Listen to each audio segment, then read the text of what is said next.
So I want to welcome everyone to today's MFA defense of Father Augustine Ibeh. And when I first met Augustine, I was very impressed with his passion for this topic, the story of Father Onyeneke. Extremely impressed with his passion. And Father Ibeh was equally passionate about learning how to tell this story of Father Onyeneke. Augustine has refined his writing and his technical skills throughout this project and has refined them, in my opinion, to the highest degree. He really has. Augustine not only put hundreds of hours into this work, he risked his life during the time in which he produced the interviews located in Africa during the unrest and the dangerous times down there. I am inspired by this documentary that you're about to see, and I am equally inspired by the amazing documentarian that produced it, Father Augustine Ibeh, and I introduce him now. Thank you. Thank you. Make sure. Thank you, and I welcome you all to this MFA defense, a happy life of sacrifice. First of all, I won't begin without words of gratitude to my director, Professor Moore, all his sacrifices. And I cannot start without saying a very big thank you to the two professors who welcomed me to Duquesne, who have been like Big Daddy and Big Mommy all this while. So to Dr. Gibbs and Dr. Patterson, I say thank you so much for all your sacrifices. Thank you. And for all of you here and those who are watching through Zoom, I welcome you to this section. Here I wish to present before you the life and times of Professor Augustine Onyeneke. Background to the study. Why this research? Why this study? Many problems in the world today is directly or indirectly connected to leadership. Prevalence of violence, war, disorder, marginalization, in some cases abject poverty, majorly due to lack of good governance. Let's take Ukraine, for instance. Russia's invasion of Ukraine has led to the death of 8,401 civilians and left 14,200 persons injured from 24th February to March 26th, according to UN reports. In Nigeria, insecurity is on the increase. Death alone by Boko Haram over 12 years is about 350,000. Again, United Nations report. In Nigeria, can you imagine Nigeria with huge natural resources? About 133 million people live in multi-dimensional poverty, according to National Bureau of Statistics. Today, more than ever, the world, especially Nigeria, is in desperate need of people-based and service-oriented leaders with strong foundation of credibility, transparency, accountability, and integrity to restore hope and rebuild trust.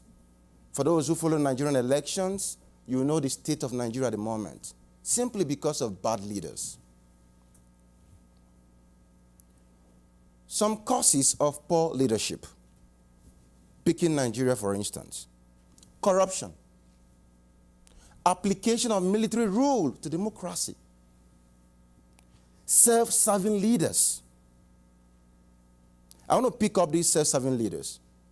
Why are they serving themselves? Possibly for the undue quest for fulfillment, the last thing I put. This man seeking for happiness and joy. Lack of respect for rule of law and erroneous quest for fulfillment. Now, I present to you the issue of servant leadership. For me, and for some people, it is the best form of effective leadership under democracy. Because democracy is peoples-based form of governance. Servant leadership is peoples-based, is service-oriented, founded on selfless sacrifice or selfless service. These kind of leaders, they lead by example. They command organic followership and unpretentious loyalty.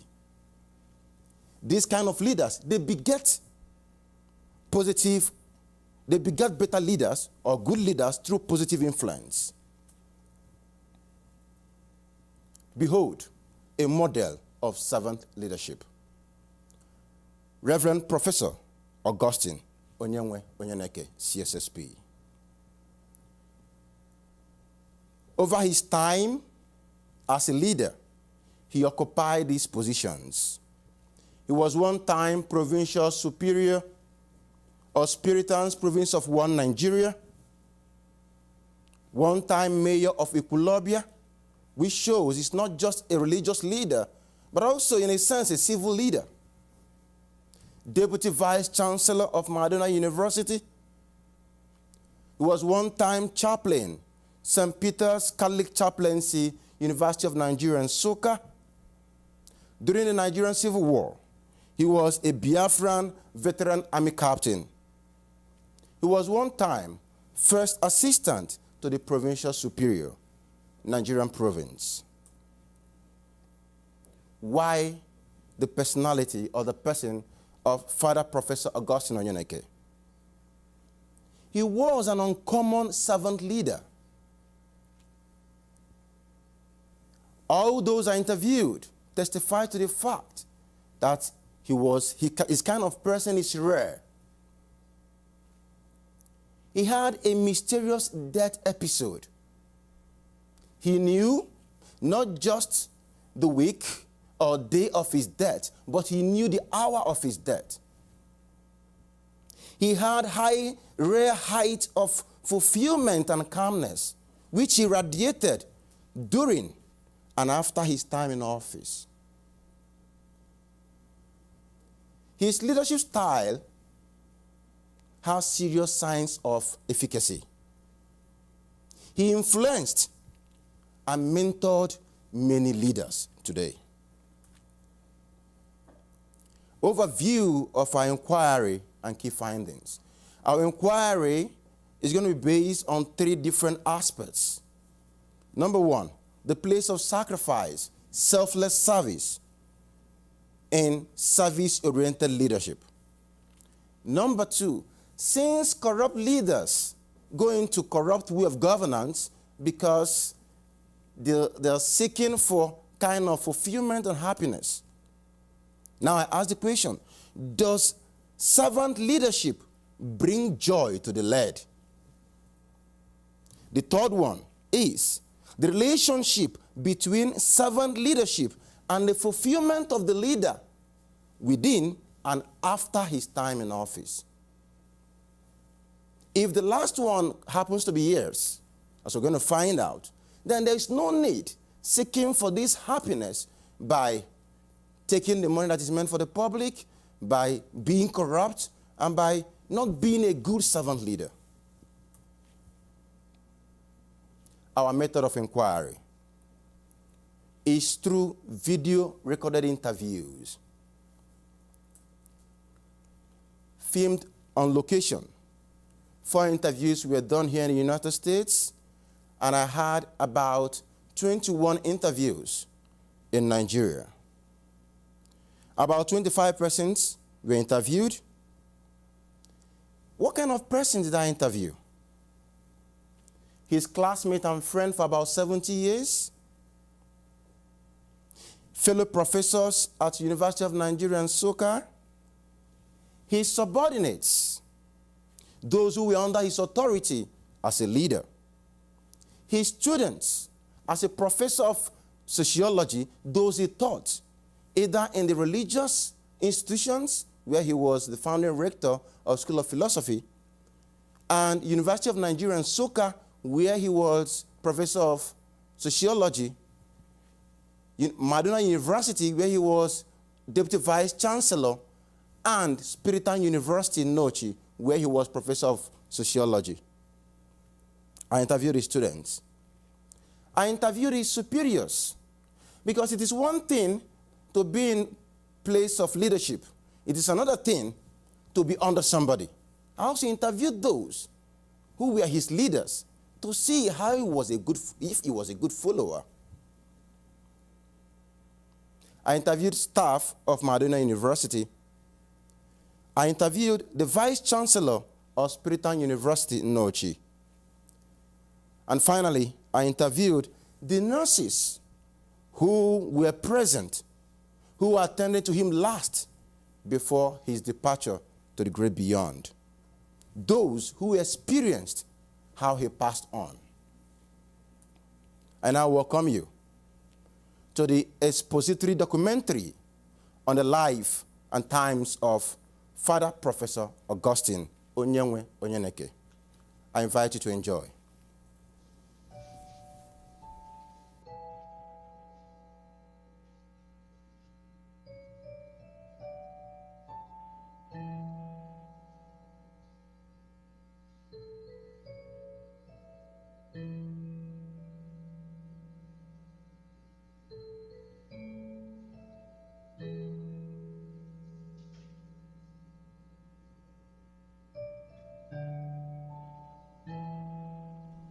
Effective leadership is paramount for organizations of every society and peaceful coexistence of human beings.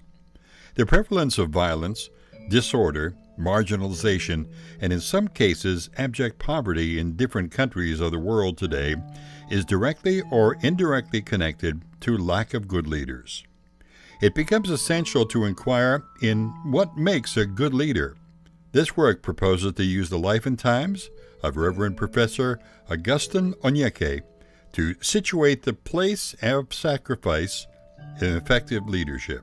He's a model of effective leadership and will go a long way in helping the formation of future leaders and ongoing formation of current leaders.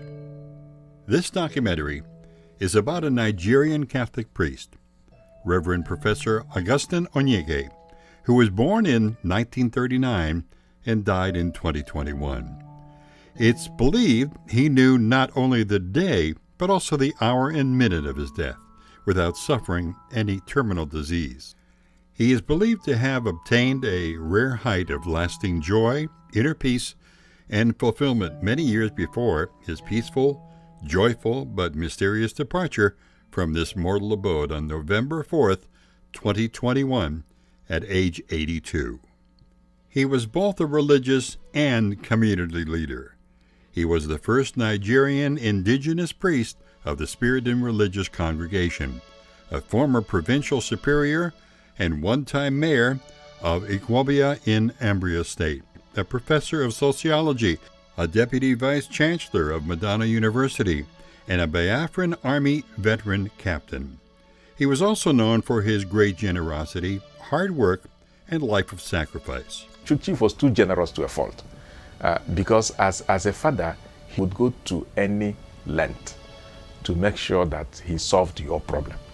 According to Josephine Obwakwe, the nurse who attended to him during the last hours of his life, she has never seen a man departing this world so peacefully, full of joy and gratitude. Born on January 23, 1939, Reverend Onyeneke from Ikwobia, Anambra State in the southeastern part of Nigeria. He attended primary school at St. Joseph's School, Ikwobia, and secondary school at the Holy Ghost Juniorate Inalia, where he obtained the General Certificate in Education in 1957. He underwent religious formation at the Holy Ghost Novitiate Anuwama and made religious profession as a member of the Congregation of the Holy Ghost, the Spiritans, in February 1959.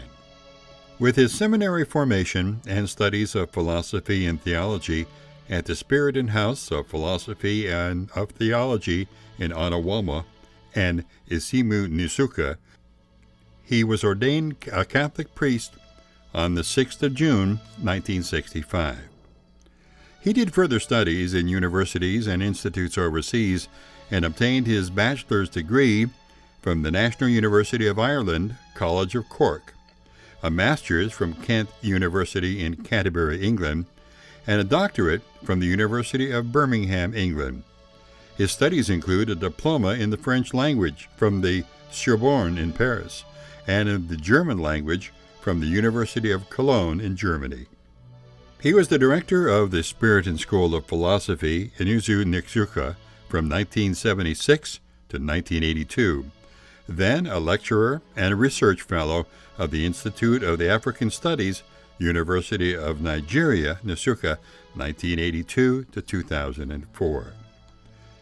He was a renowned author, and his many books include The Dead Among the Living, Masquerades in Igbo Society, African Traditional Institutions, and the Christian Church, a sociological prologue to Christian interculturalization, Doing Sociology, an introduction to sociological perspectives for Africa, and occasional papers on religious and social studies. His various religious pastoral work assignments, he was the associate pastor in Agwu Parish in 1966, in Ile Parish in 1967, and in Arulia Parish in 1967. During the Nigerian Civil War, he served as the Army chaplain for the 52nd Brigade of the Biafra Army, commissioned with the rank of captain. In the foreign missionary enterprise of the Spiritan province of Nigeria, he was the priest in charge of the parish of Kasempa in the Diocese of Soweto, Zambia.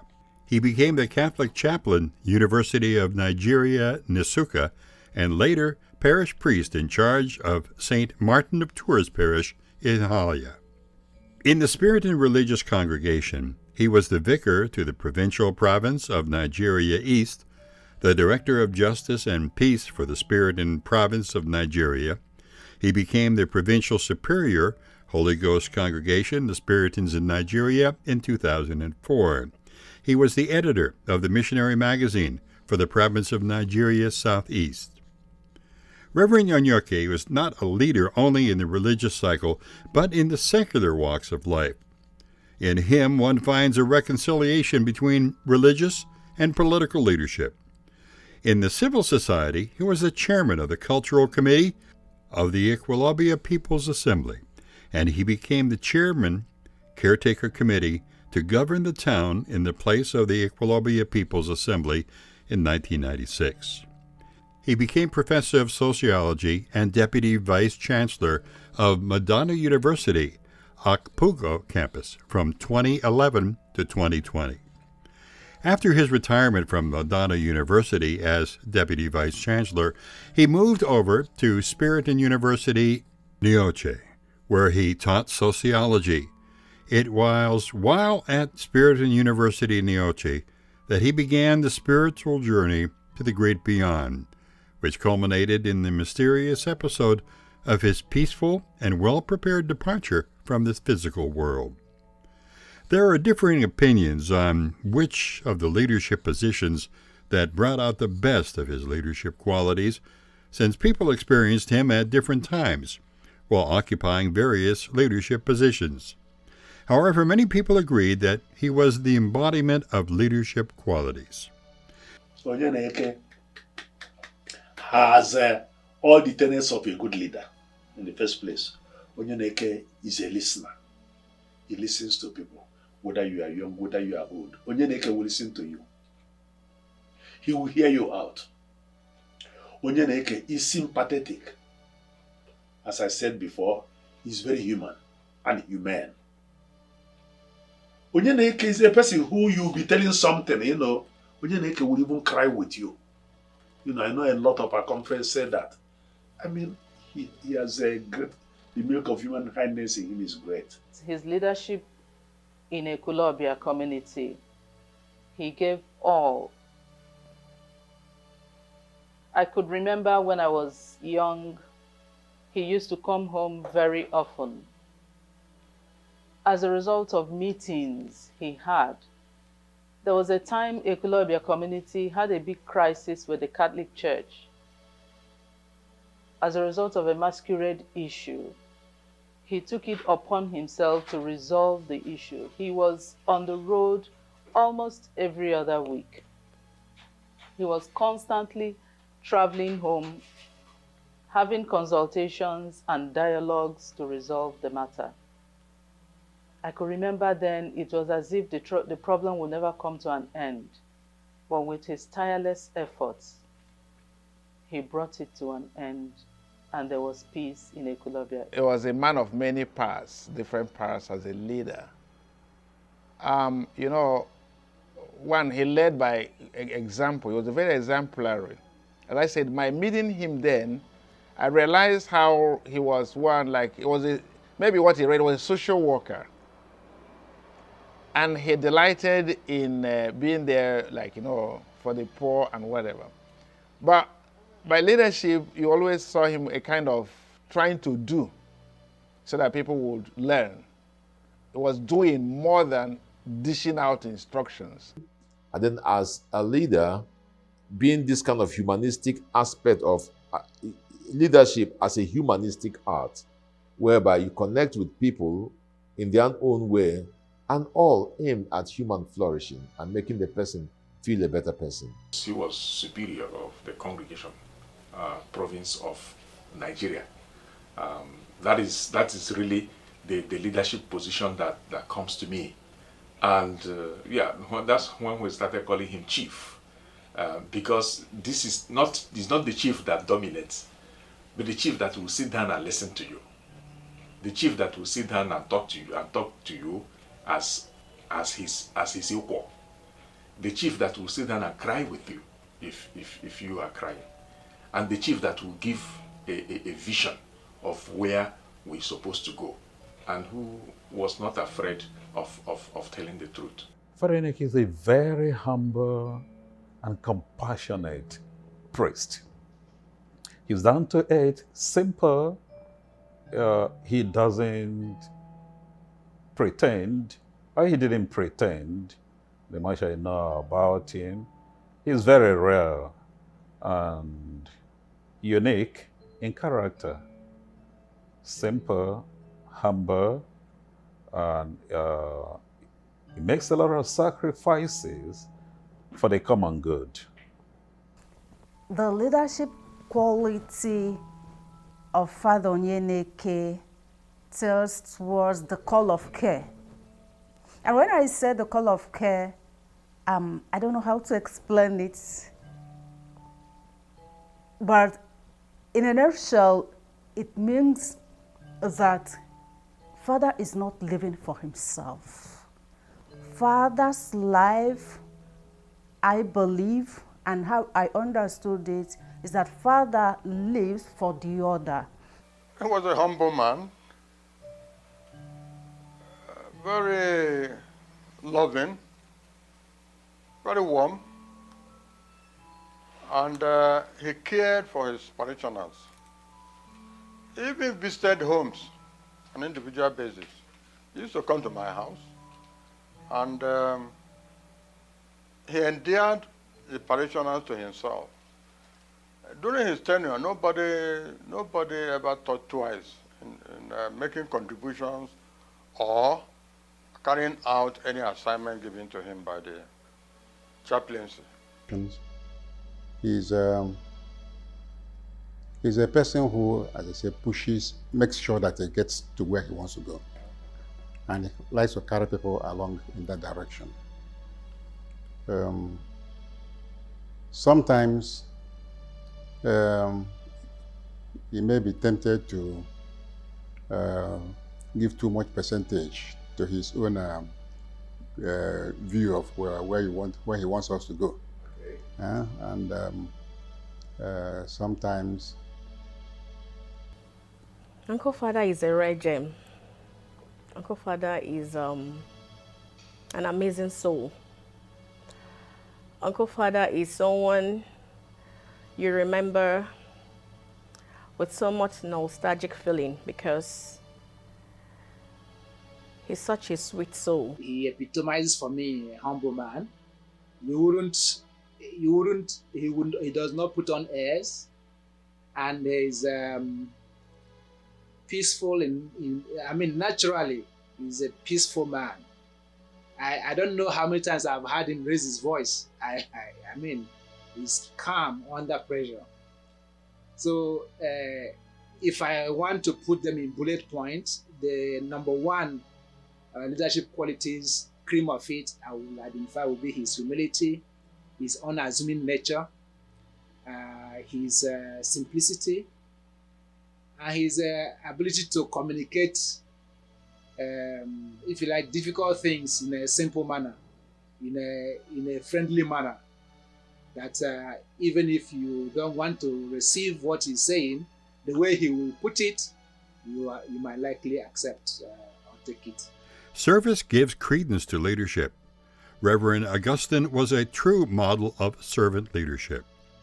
When leadership is devoid of authentic service, it loses its essence. Herein lies the problem of leadership today, especially in Africa. On the contrary, Reverend Augustine led by example. He led by serving others. He was a true servant leader. When politicians talk of servant leadership since the time of, I think, Yaradua, if there is any such thing, actually, it is Onyeneke that incorporates what it means to be a servant leader. Because Onyeneke was such a leader whose, if you like, whose dedication, whose passion was to serve the community he's leading. And if you take the province, of course, to serve the province. That one is unmistakable about Onyeneke. So in terms of that, he was a servant, at the same time, leader. And you see his leadership by the services he does, the services that are tailored towards the good of the people. Like as I say, when he was provincial, as far as we are concerned here, anything that concerns the Isienu, Onyeneke will make sure that he does what is within his capacity to make us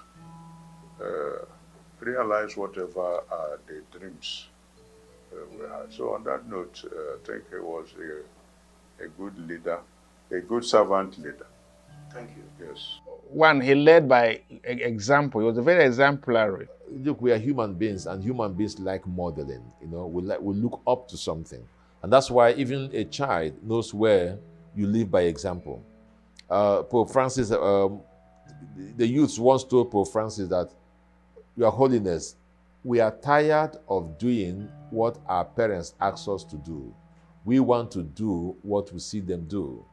And they're simply representing the whole of humanity. Human beings want to do positive things, what the leaders are doing. You know, just as these kids, they want to do what their parents are doing, and not just what their parents have asked them to do. And Father Onyeneke embodied that kind of leadership whereby he led by example, he led through sacrifice, he led by this de-escalating a tense situation. When he was elected and I asked him, your brothers have entrusted you with this responsibility, are you willing? You know, Onyeneke knelt down. There and then in front of the chapter, he knelt down and prayed. And after praying, he said, you know, by the grace of God and this trust that conference have given to me, in the name of Jesus Christ, I accept. Tears came down my eyes. Humility. Humility. That was I mean, I couldn't believe it. Onyeneke knelt down. He's older than myself, both in ordination and in age, in everything. There's no way but Onyeneke knelt down right in front of me and said this prayer, and then I accepted that. That was fantastic. And that's the way he lived. He's a man who lives by example. Father Onyeneke, I will summarize him that he's a servant leader. Very often, Father would like to do everything by himself. As a matter of fact, we will struggle over things because we consider his age.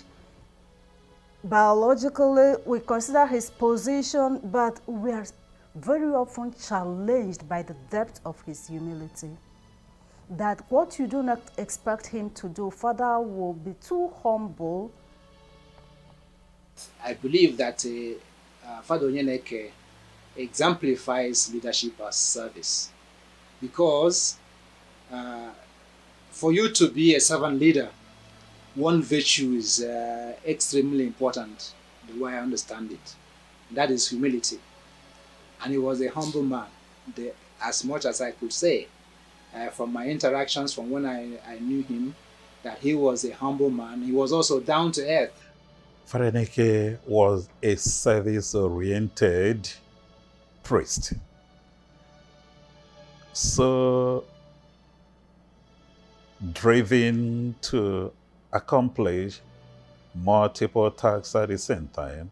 He was hardworking, and he was very focused, committed, and devoted to any cause that he pursued. Onyeneke was completely out to serve. And serve not just about the group of Spiritans. Onyeneke was very, very much about the Spiritan charisma, about being there for the poor, consumed him. Everything about him. I will tell you that when Onyeneke was at ECNU, he made sure that the villagers had resort to ECNU for their potable water. So Onyeneke would go sourcing for fund, going very much in the hinterlands to build what? Gari processing plants. So that the people, not only that they had a facility of processing their garis without going so manual, also providing work for some people. And he went into health matters to build up a clinic there to help, because it was very difficult for them to afford even going to hospitals and whatever. So people could come there and have the clinic. I was a witness to all that he did. So service-oriented is consumed him. And not just service, but service directed mostly to those who are needy. Place of sacrifice in leadership is undoubtedly central. This is evident in the leadership of Professor Augustine, who, like candles, burn out for the good of others. This is because selfless service promotes people-based interest against selfish service that seeks to protect first the interest of the leader. Against the background of sacrifice as the foundation of leadership, Professor Augustine Onyeneke made huge sacrifices for the betterment of others. Without sacrifice, I don't think any leader will be successful, because the leader will end up serving his or her own interest. But with sacrifice, the leader is reminded that you are at the service of the people you are leading. Sacrifice is the core virtue in leadership. One cannot have a good leadership without making lots and lots of sacrifice. Sacrifice of time, sacrifice of resources, sacrifice of ego in some places. Accepting things one would not have accepted ordinarily. Sacrifice of leading by example. Leadership can be quite inconveniencing, but it is sacrifice that makes it what it is. It is the sacrifice one puts into leadership that endears followers to him or her. As in the case of Father Augustine Onyeneke, his humility and sacrifice in leadership endeared a lot to him. Service gives credence to leadership. Yes. Against this background, what do you think is the place of sacrifice in service-oriented leadership? The place of sacrifice in leadership. I doubt whether if you remove sacrifice from leadership, that there will be anything left. So service is the term. Because you have to sacrifice, you have to make sacrifice in order to lead well. Okay, that's good. As a leader, you must have a vision of where you are going to. Okay. What will take you there. The ingredients you need in order to take you there. Okay. All manner of things will be needed. Sacrifice, time, resources, all sorts of things. So sacrifice is at the root of leadership. In leadership, a good leader must be able to sacrifice. So in terms of Father Onyeneke, he was a man who was prepared to sacrifice. In fact, you see him, you sometimes just say, I go to work, you know, it's so simple, humble, never showing that he needed anything.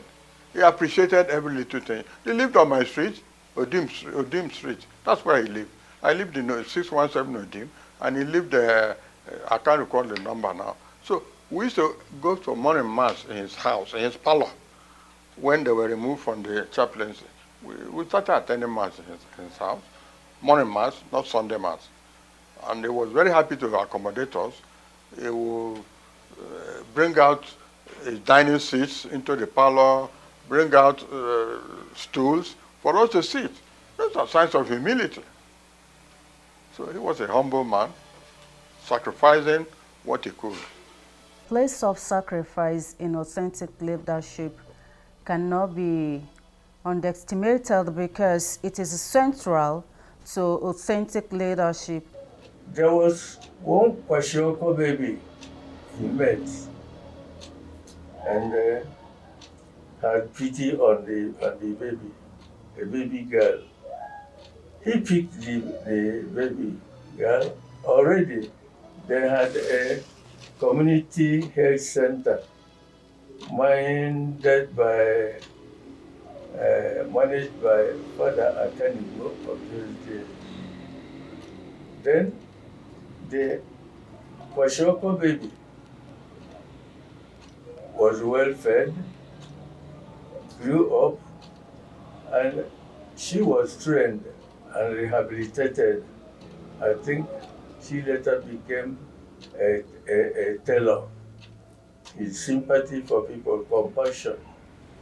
Authentic leadership is selfless.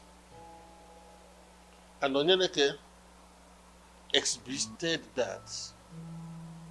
Selfless sacrifice, service. For instance, here, head of department goes with some allowances, is it so? And some privileges. What did I say some minutes ago? He forwent it. Sacrifice is an essential element in leadership. Because sometimes leadership can be a thankless job. You might be killing yourself for the people you're leading, and they still do not appreciate. So if you do not have that understanding that leadership is sacrifice, it involves sacrifice, you may easily be disappointed and discouraged.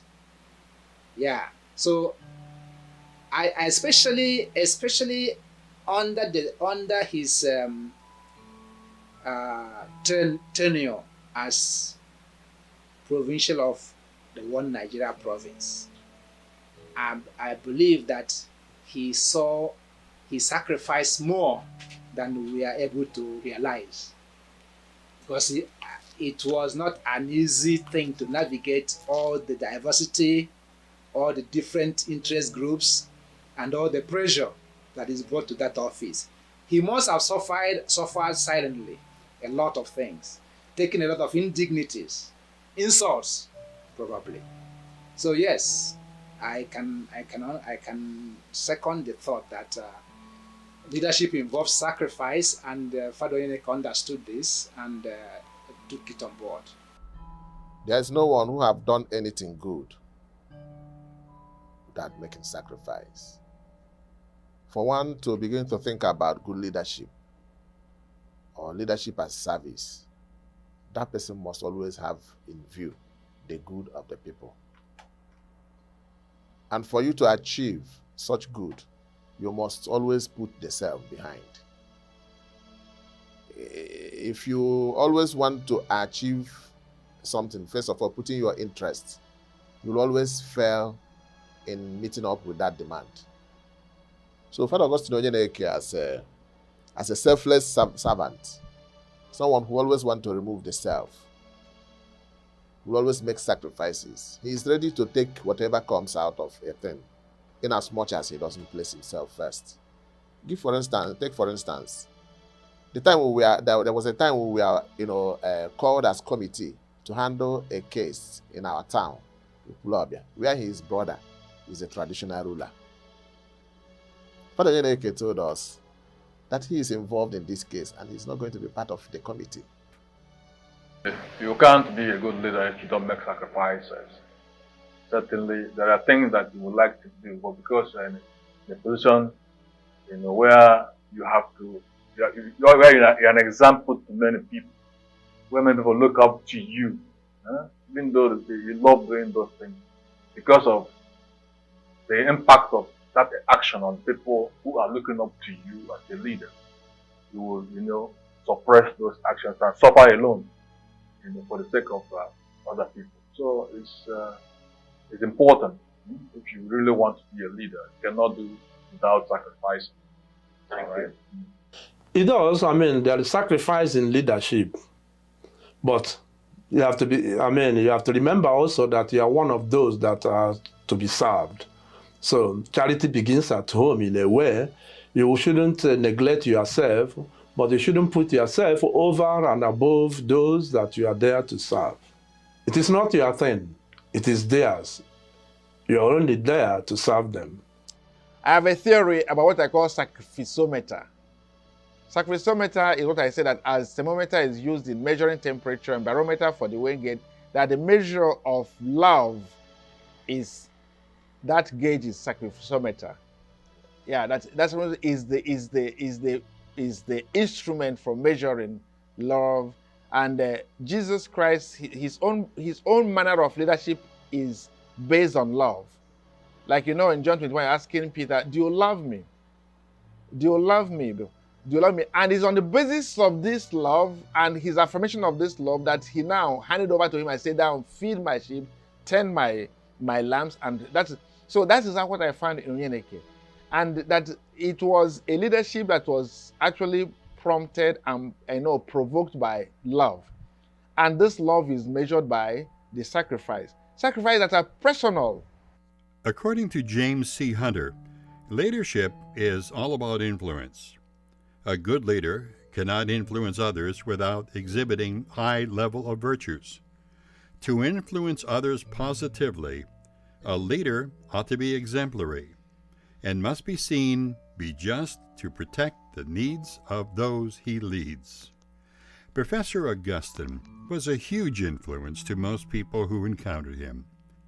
He was an exemplary and often sought to sincere care for the welfare of those he led. He led by this de-escalating a tense situation. It's common this in Odema. In other words, when the situation is so tense and there appears to be no way out, and Odema, he brings it down. He just brings it in a manageable level. And that is very important in leadership. Or else, if you're a leader who ignites panic situation, now everyone begins to live with fear. And when you live in fear or in a panic situation, mistakes abound. So he's capable of bringing it down. He wants the good of those he is leading. Onyeneke was not selfish. Onyeneke will do something for you by inconveniencing himself so that you'll be happy. Okay? So, and Onyeneke was a community man. Onyeneke was a quintessential Spiritan. He believes in the spirit. He believed in the Spiritan life very much. And Onyeneke lived it out. He was a great community man. And above all, Onyeneke was also a holy man, deeply spiritual.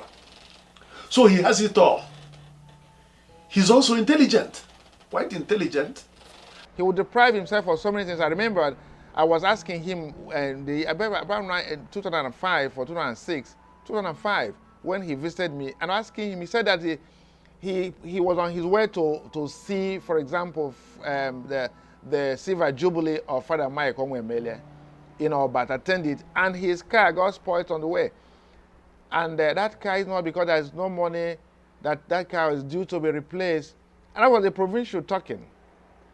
Understand? So he's sacrificing even his personal, not even call it comfort, but even, yeah, comfort, more than even comfort, just to make sure the work is going. He's buying cars for others to do their work, but he wouldn't even easily replace that, I say, because there are many, that is Onyeneke for you. That's why I say he's always interested in the welfare of the person and also that of the people. So if you are not interested in the welfare of the person, you could give that person a challenge that the person will not be able to unravel. And that will destroy the person. There are people who have been given opportunities of leadership, and it destroys them for life. So Father Onyeneke is always interested in such. So it influenced me a lot by that. So when he asked that question, he called me myself. He said, will you be able to handle that parish? Understand? And when I told him, well, I will be able to do that, he said, how are you going to handle issues of this sort? I said, this is what I will do. He said, okay, you will be able to do it. Go. And he encouraged me. Onyeneke. Especially in the case of Father Onyeneke, who loved the people that he led and who loved to give more of himself, who loved to put himself as service to the others. He loved to make the necessary sacrifices. The leadership quality of Father Onyeneke tilts towards the call of care. Father Onyeneke added value to the life of the congregation, to the life of our province, and he was willing and ready to dialogue with anybody, regardless of the different positions people held at a time. He was eager to listen to everybody's perspective. He ventilated ideas with everybody. It didn't matter to him that he was a provincial superior. He was humble enough to come down to the level of everyone. And I think Onyeneke lived this to the core because he spared nothing to serve the people placed at his disposal, especially in finding solutions to their problems. Onyeneke never says no to any challenge. He will do the best at his service and competence to make sure solutions are found. He was an exemplary and often sought to sincere care for the welfare of those he led. Service-oriented leadership brings joy to the led. Although a leader may not meet all of the needs or expectations of those he leads, or may even step on their toes, once his leadership style is service-based and geared toward the general good, the end result will always be happiness for the led. Many who were under his authority testify that Augustine's leadership style brought joy to them. If the people you are leading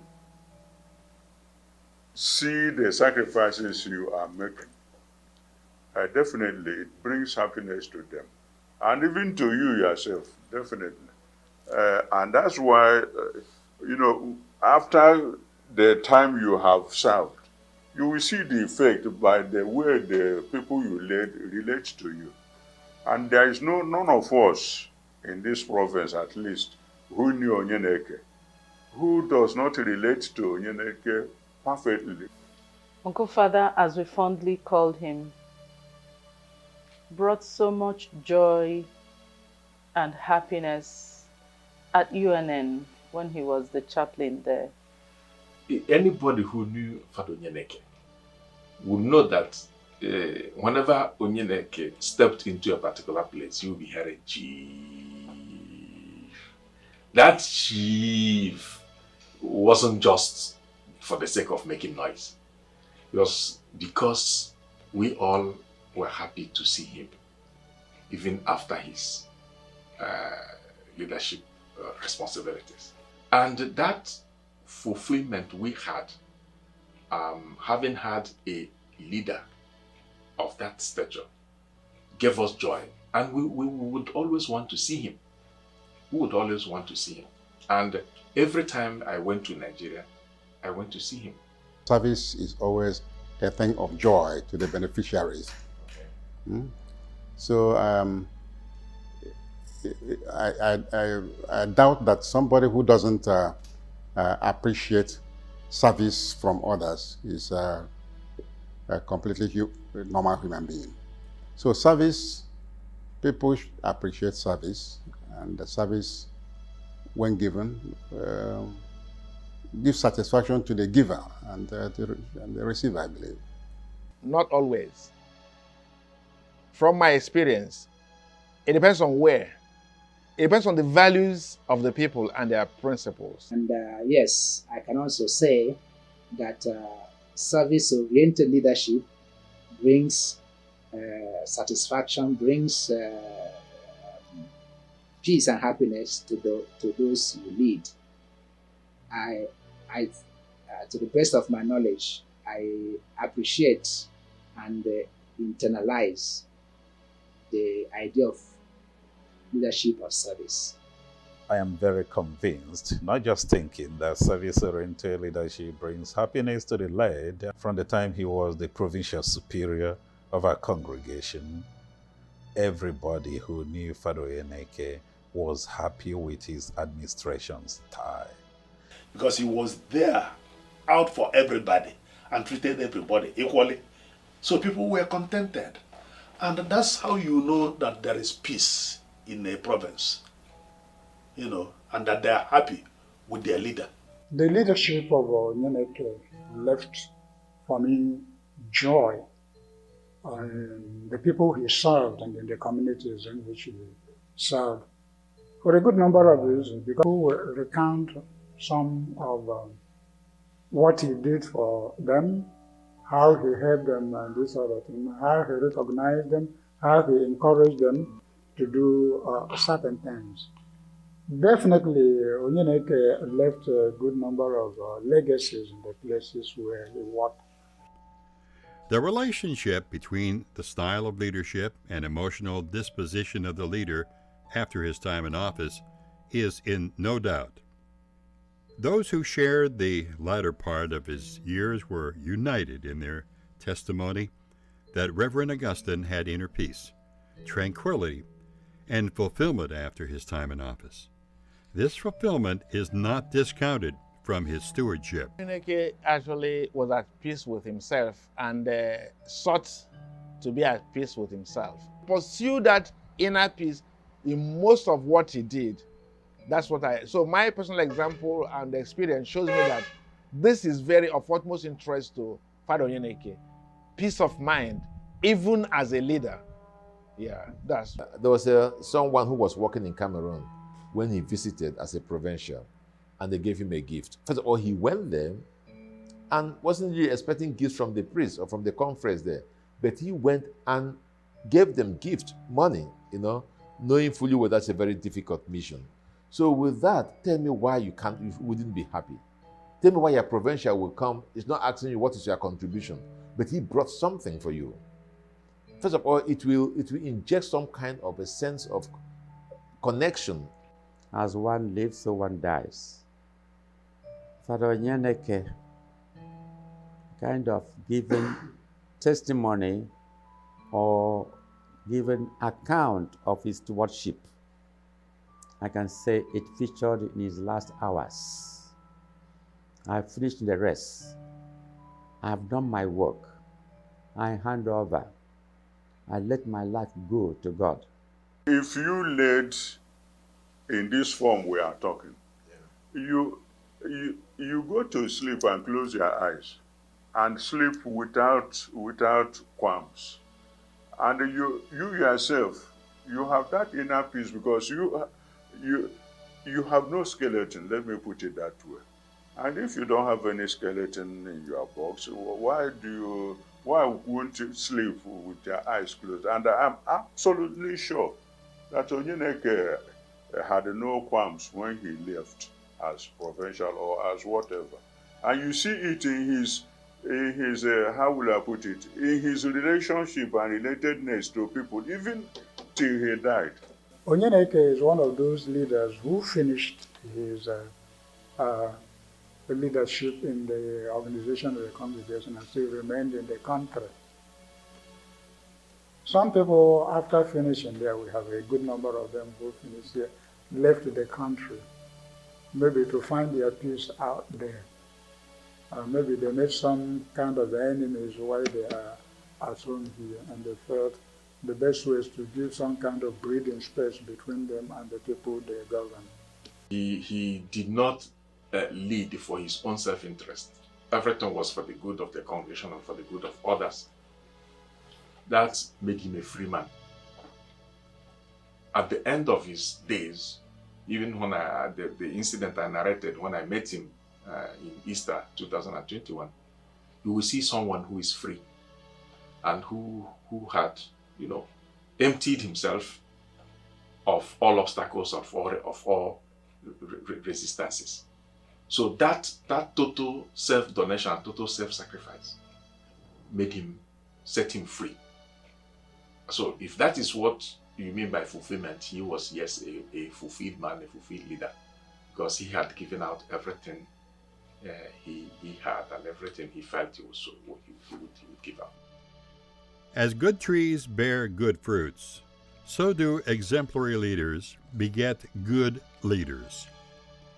Reverend Augustine's leadership has given birth to provincial superiors of provinces, chancellors, vice-chancellors, and professors of universities, rectors of seminaries, head of departments, and leaders of industry.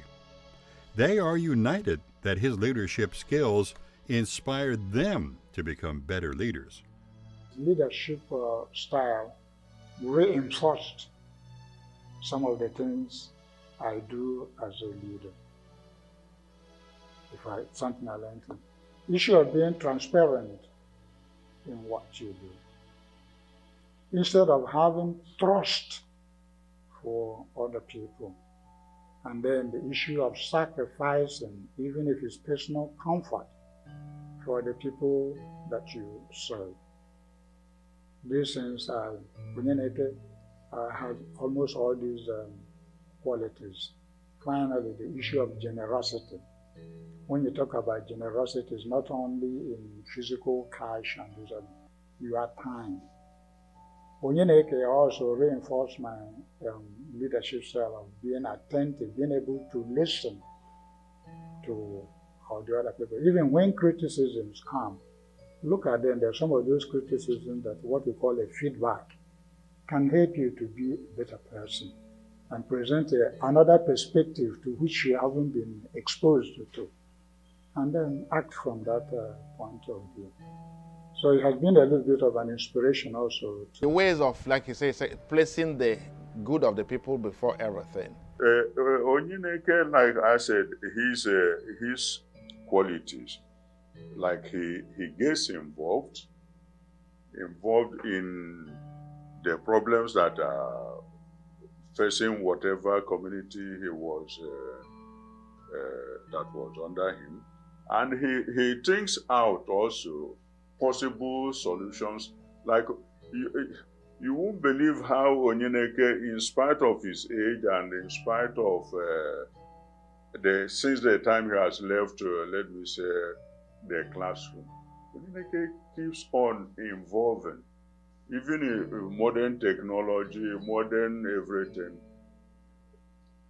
If you can emulate that type of committing yourself to progress, I think that would be something I would say any person who wants to be a leader should be abreast of the times, and also see how he or she, of course, can use modern or the latest development in society to improve himself and improve those his leader. Now, Onyeneke did that. So many ways, he has been a very, very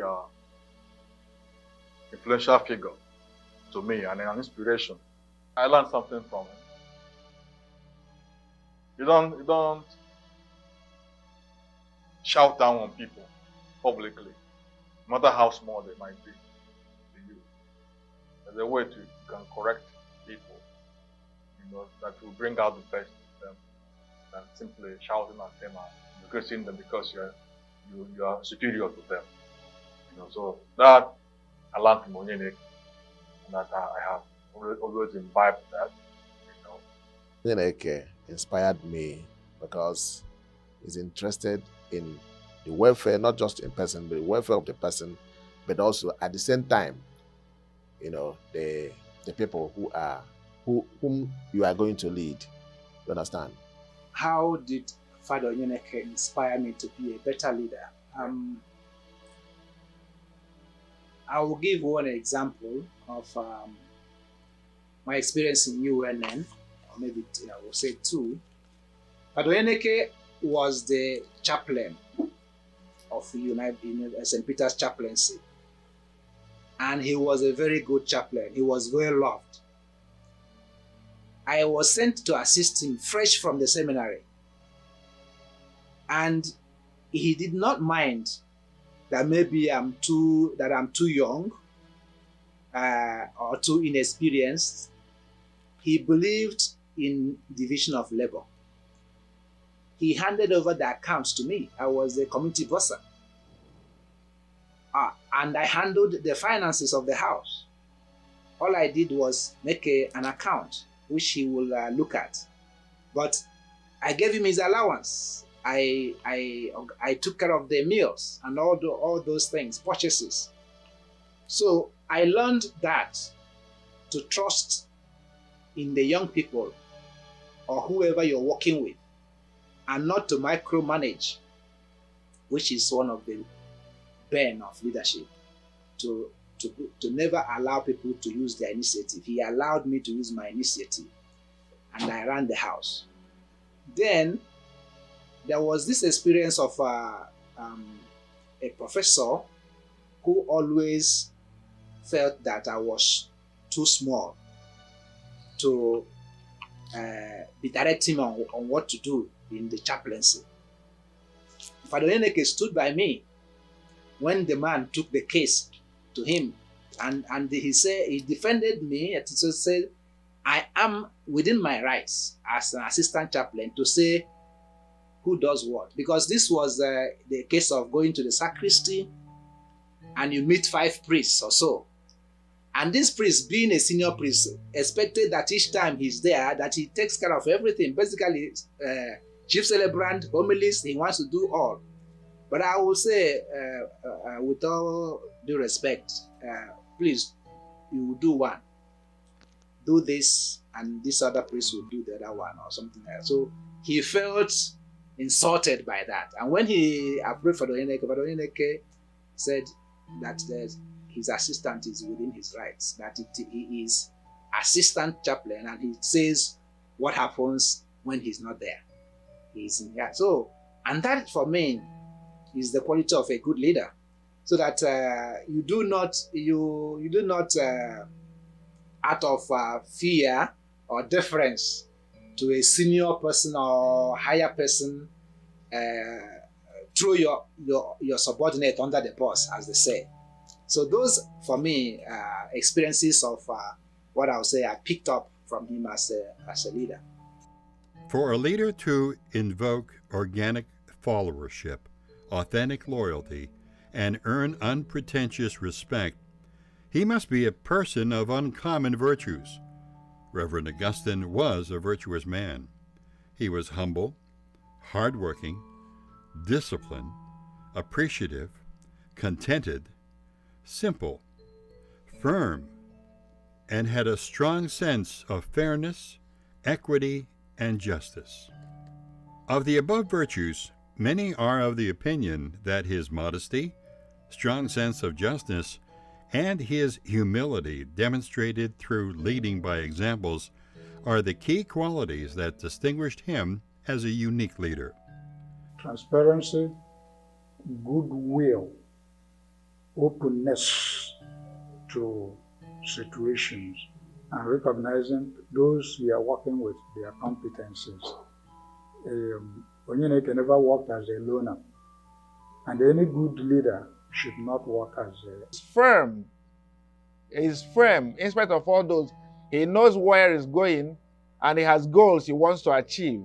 So not minding the way you find him going, but he's firm. Working in the bread industry, as if to say he's not a rector, in the classroom or in his office. He's a very practical person. And then rapport with with the workers, the people who worked in the bakery, shows that he is not a master, but a servant, even as so, co-servant with the people who work in the factory, co-servants. And when they were students, the same thing, leading them or teaching them by example. Many of the students copied from him how to be practical, not just book. Charity, yes, charity is there, a lot of it. The number one leadership qualities, cream of it, I will identify will be his humility, his unassuming nature, his simplicity, and his ability to communicate, if you like, difficult things in a simple manner, in a friendly manner. That even if you don't want to receive what he's saying, the way he will put it, you might likely accept or take it. Okay. The life of Reverend Augustine Onyeneke, as both a civil and religious leader, had further shown that the place of sacrifice in leadership is fundamental. That good leadership brings joy to the led, and inner peace and fulfillment to the leader, even after his time in office. Today, the life and times of Reverend Professor Augustine Onyeneke as a servant leader is a model for current and prospective leaders. Anyone who aspires to be a good leader has something to learn from the leadership style of Reverend Augustine. There are certain things that you require in leadership about individuals. Realize that you are there as a servant, and as a servant at the service of other people, following the leadership style of our supreme leader, Christ himself. And in whichever calling you are given and you see leadership as a service, then you'll be able to make the necessary sacrifices to make sure that the people you are leading are not oppressed. You are there at their beck and call to help them find solutions to their problems. And I think Onyeneke lived this to the core. Because the basis of leadership for me, one of what is love. Your love of God, love of the people that you are that. And I also think always I say that a leader does not complain. Leadership has to do with a lot of adventure. It's adventurous because you need to lead the people. You have to be with them, but you have to lead them beyond where they are. Leadership is all about self-giving. You know, your whole personality, your whole being must be immersed in it. And as soon as you do that, allow other things that God will take care of it. So leadership is all about example. And sometimes they say practice makes perfect. If you know the good things to do, you do them.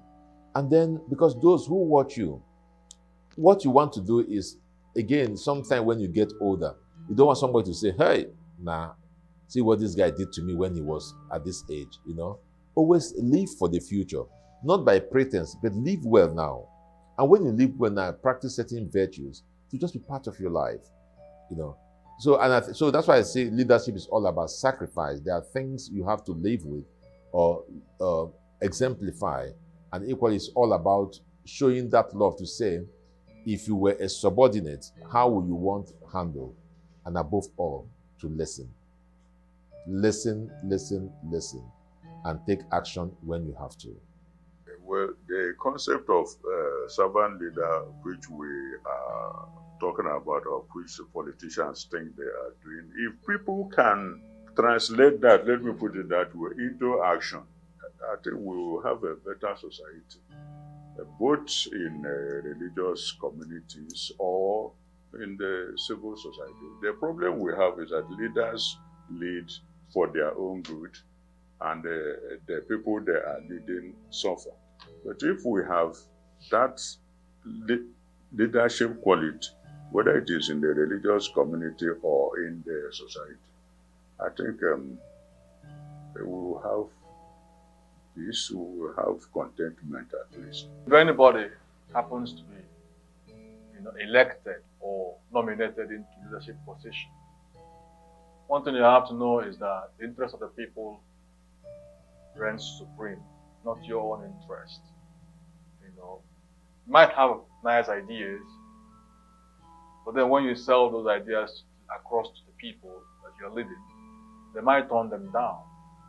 You must learn to be flexible and give up your own will for the sake of the people. So sacrifice is important, like you mentioned earlier. So, and this is part of it. When even though you can veto it, but being rejected by the people or being agitated against by the people, learning to step back a bit instead of continuing with what you consider to be a good initiative is what actually makes you a good leader. So I advise whoever finds himself in that position to learn to make sacrifices for the good of the people. Yeah. My advice would be, first of all, someone who wants to serve should always allow people to choose him. No good leader will want to kill himself trying to become a leader if actually you know what you want to do. You will always make your impact and let the people always make the choice of who leads them. But that's part of what helps the people to be attuned to such leadership.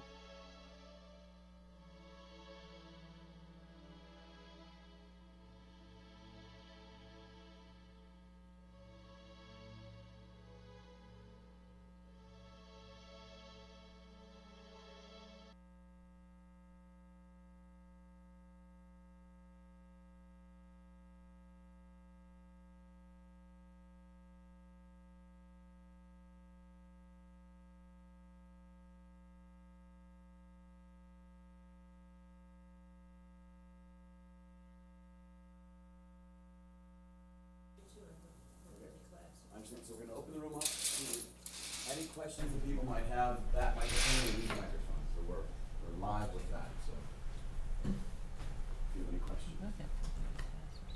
You're both at 4:30 classes. I have 4:25. Oh, wow, okay. Any comments? Yeah, a couple of things. One is that you really have, sort of because the nature of the film that you did, you have a lot of what people in broadcasting call talking heads. So one person after the other. I liked the way you broke it up, and I think you could do more of this with the film and the narrator coming in to break up the sections and the topics. I think that it's a lot of people saying and reiterating some of the same things, so I think it could be cut, and you would actually make it stronger. But I think it's a very powerful tribute to the man, and we certainly get a picture of him. I wondered if there were photographs of him at different stages. Like, do you have any photographs of him as a child or in his early days? It's there in the introduction. The ones you used at the beginning, yeah. Okay. Because those are always something audiences like to see, like who he was as a child and how did he become who he was. Okay, thank you.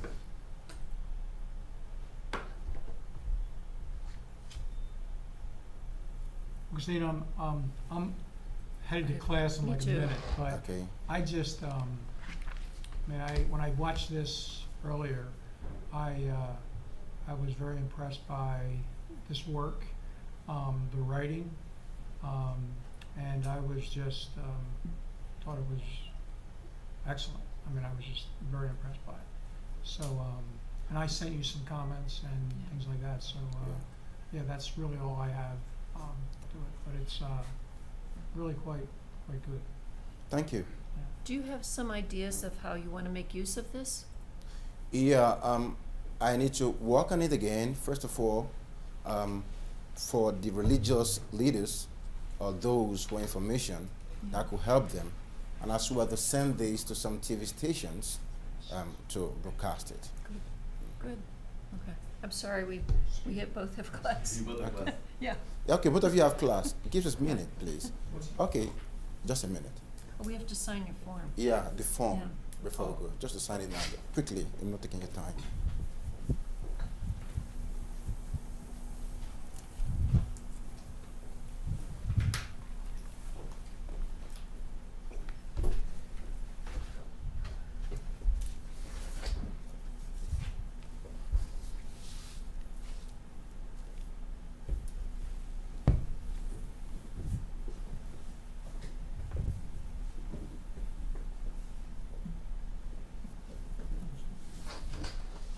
Oh, thank you. Thank you. Thank you. Just take this and snap us, please. He's like slippery as wheels. Oh, I know. That's all. No, that's all. Can we take a snapshot here, please? Yes. Yeah. Sorry, just stand here. You can take us here. Get our picture taken.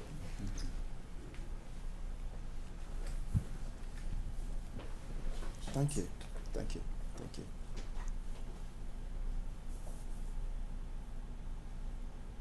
That's excellent. I think I got them. You two might join us so that you can use this. Oh, okay. I could use this. Okay.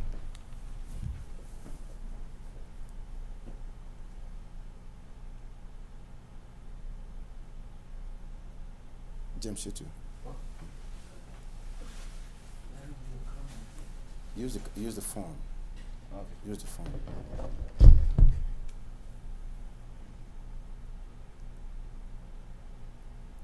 Turn it the other way. Yeah.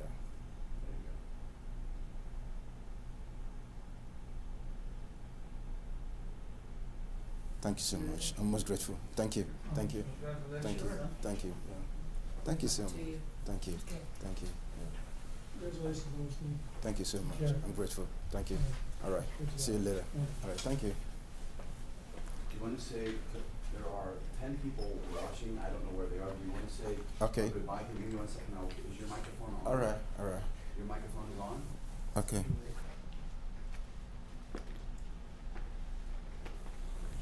I'm going to take you. You can say goodbye. Okay. For those who are watching from Nigeria, thank you so much for accompanying me to this point. Thank you for watching, and thank you for being there. Thank you so much. I'm grateful. Bye.